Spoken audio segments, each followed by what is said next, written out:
Hey there, Razorback Nation, rabid Razorback family. Hope you're all having a blessed day. The real March Madness has finally begun, and Arkansas is all set to do some dancing in the NCAA tournament. And so today I'm going to do a brief video on why they should survive and advance against their first opponent, which is the Catamounts of Vermont.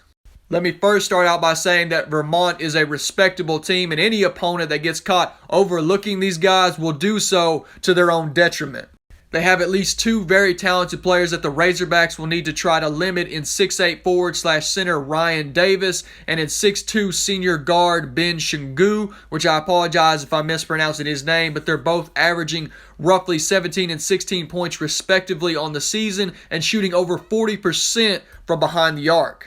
As far as Davis is concerned, that's a guy that I believe Au'Diese Toney will draw the assignment on defensively because I believe he's capable of doing what the vast majority of Vermont's opponents have been unable to do, which is harass and limit him at every level of the floor on the offensive end.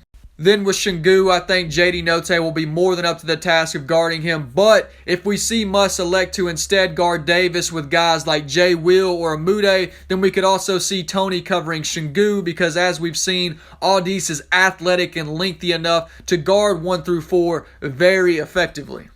There's some of the talking heads that believe this is the most likely upset of the week, and somewhat understandably so, but it's kind of hilarious listening to them list offense as the main reason why, considering Vermont averages 75 points on the season while Arkansas actually averages 77. Especially considering the great discrepancy in the level of competition that each of these teams has faced. Of the 33 games that Vermont competed in this season, only 4 came against opponents ranked inside the top 125 in adjusted defensive efficiency, the best of which was number 13 Providence, who ranks 79th in that category in a game that the Catamounts lost by double digits. The Razorbacks finished the season ranked 16th in ADE, while, as I mentioned, also averaging 2 more points per game. Now, a factor in those stats is the tempo of both teams because Vermont ranks 288th in the country in adjusted tempo while the Razorbacks rank 29th. But objectively speaking, when you look at both these teams' schedules and you compare that level of competition, there just simply is no comparison. So let me once again say that Vermont is a respectable opponent that no one should dare to overlook, but Arkansas really has no excuse not to win this game. If they play to their potential, they'll likely leave no doubt in this one, and they will survive and advance.